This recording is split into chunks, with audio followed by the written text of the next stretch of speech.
Hello, and welcome back to Larp School. Today, character creation.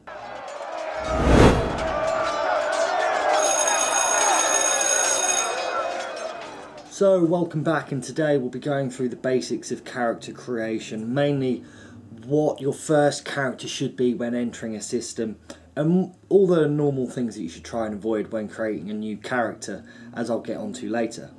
So the first and most important thing to me when making a new character is do something where you're comfortable. You know, your first character when going into a system is going to be finding out about what that system's about. All the rules and everything like that. You want something that you don't have to exactly heavily roleplay, but something that maybe if the character does survive down the line, something that could get greater in a roleplay perspective.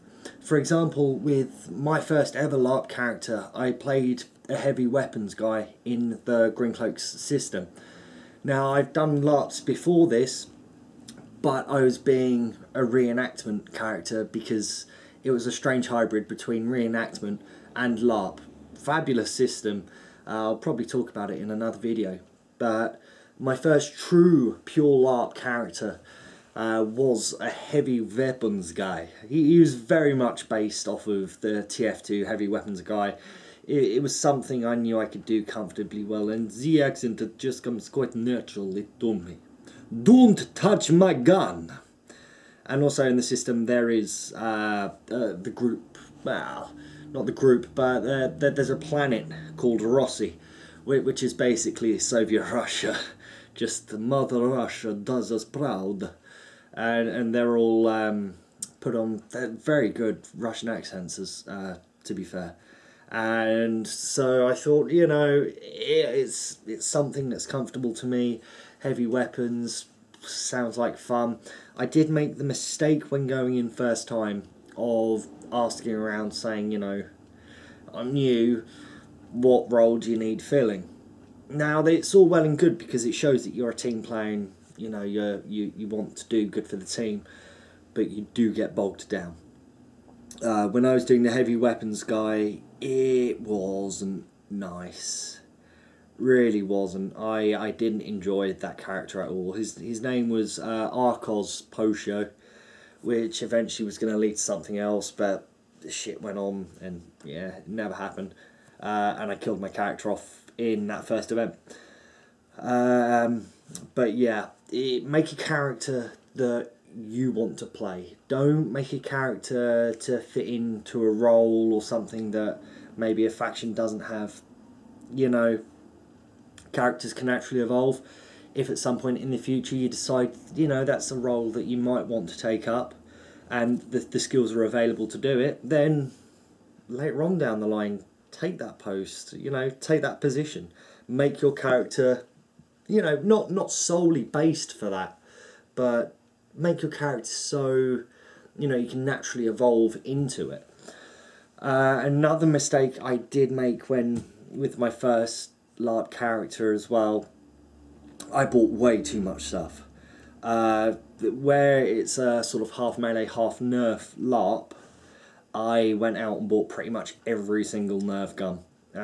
So I racked up and bought a big ass bag full of guns because I didn't know what guns I was going to use. But you know, look into the rules and everything like that, and think to yourself, you know, where would you fit? So if you want to be a heavy weapons person, then you've got to think to yourself, right, what do I need? Well, I can use heavy weapons, cool. I can use a knife, that's just a standard issue, cool. And I'll need ammo for the gun. So that's all you need. Bring a heavy weapon, bring a knife, bring ammo. That's all you need. And other than that, all you need is your character's, you know, clothing, apparel. And again, I'd say don't go too OTT with this first time. I spent a little bit of money making sort of this character I had in my mind. I got like a really fucking awesome trench coat, and I got like goggles and a hood and a cloak and everything like that. Don't bother. Literally, but just buy some things that don't make you look, you know, normal. So you don't turn up in sort of this kind of gear. although I must say I did wear this exact hat to my first LARP. Sorry. You know, wear something that makes you look a little bit different but isn't going to bust the bank. If you discover after your first event that you like your character, that you want to progress further with the character, that's when you can start adding on slowly.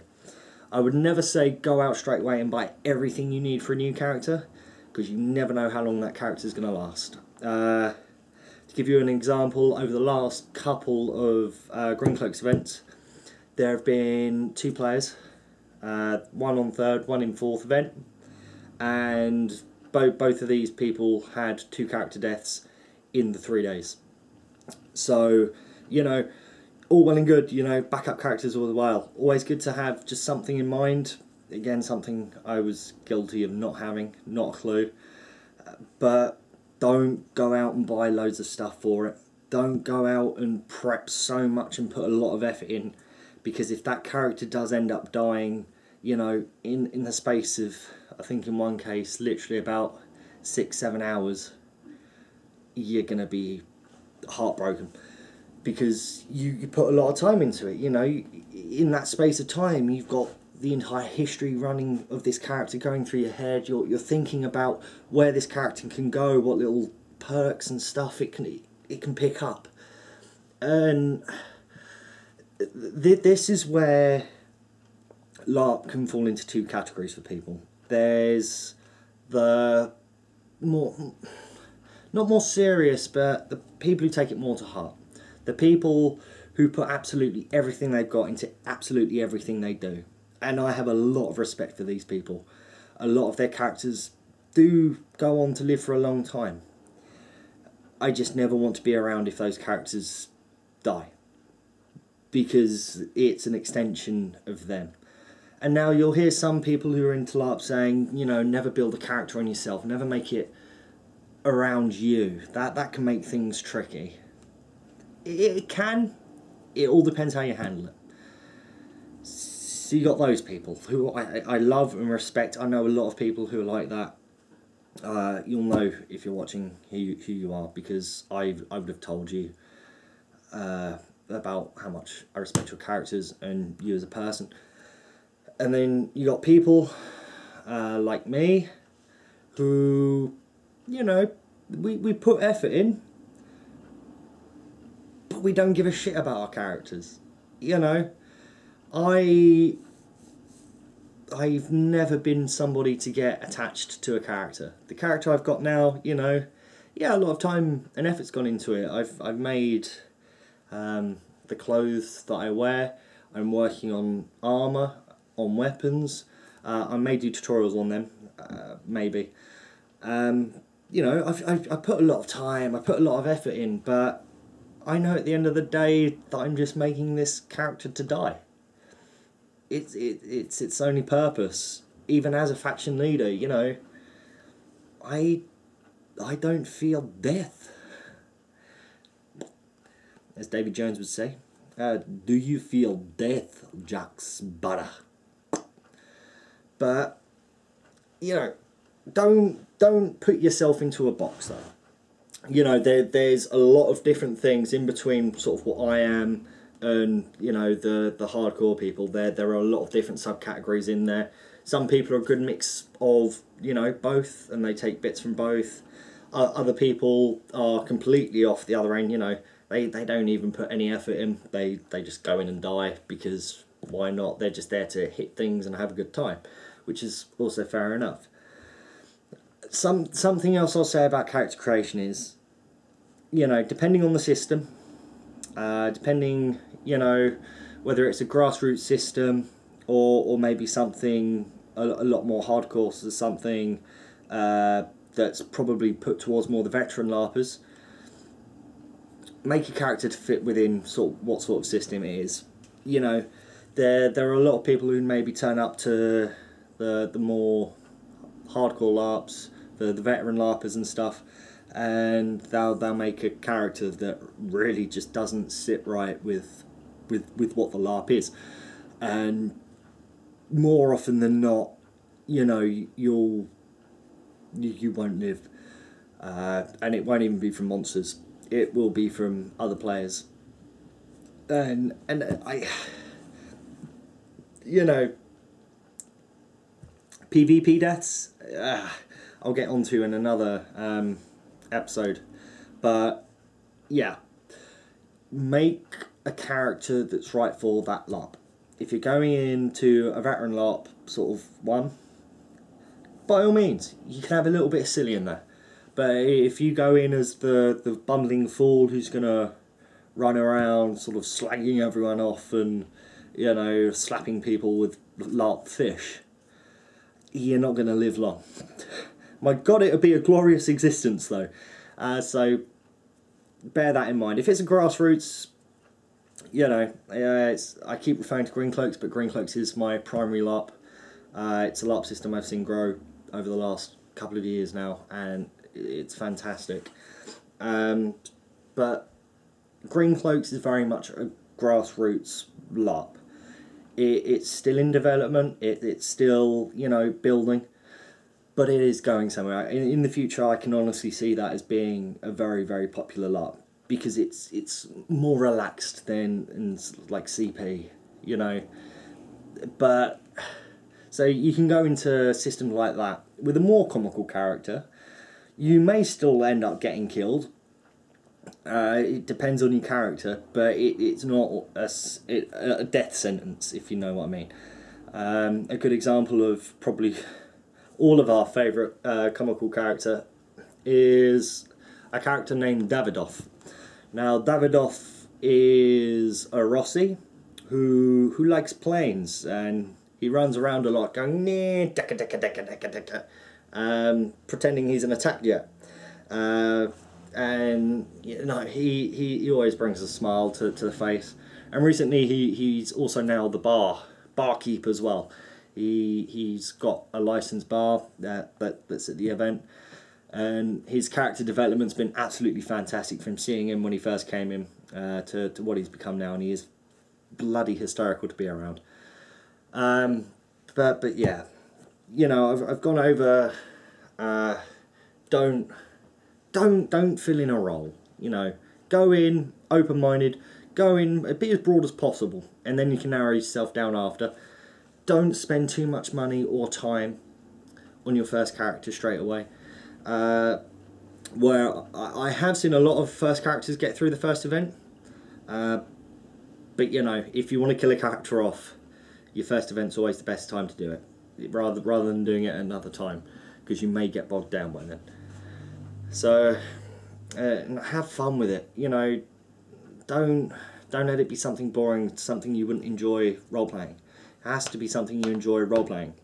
My character now, Mother Mavis, as you've seen, I'll be honest with you, requires very little roleplay because it is an extension of me. A lot of people can't tell when I'm being icy or OC, and you know what, that's a good thing, because if you can take things and you talk in a way that can be taken both icily and OCly, you're doing a good job. Now, most of the time I am IC, you know, it's fantastic, but times I'm not IC, sorry, people still think I'm being Mother Mavis, and that's good. It means I don't have to worry about roleplay, about being too, you know, putting too much effort into it, especially with other things going on with me. I think my roleplay is really sort of the least of my concerns, especially when it comes to mobility. You know, fuck it. I want to put as little effort into that until my mobility is sorted, then I can put the roleplay back up again. But yeah, have fun with it. Make it yourself. And don't be disheartened if your character dies, whether that being at the end of the first event, the second, the third, the fourth, the fifth. Hell, it could be 4 or 5 years down the line. A character's a character. There's always another one right around the corner, and hey, you know, you can go for something completely different that time. You can absolutely experiment. And that's the beauty of character creation, especially in some systems. You're not stuck in one place. You've got a whole galaxy that you can explore. And that's the best thing about LARP. It's the variety. It's the beauty of seeing new characters come through. and seeing them thrive and prosper, and sometimes watching them die. But that's why we play. It's all a game of life. But anyway, next time, with character-based thing, I'm going to be going through, you know, building a first character. We'll be using Greencloak's NCP as examples. So basically filling out a character sheet, figuring out how to sort of do things, which should give you a good in-depth sort of look as to how different LARPs do different things. But anyway, thanks for watching. Until the next time, take care, goodbye for now. Sayonara. Also, on an added note, the combat should be resumed shortly. There's just been a little break because I've sent off all the swords for repair at the moment. So once they come back, I'll be able to resume doing the combat training, which will continue in defence.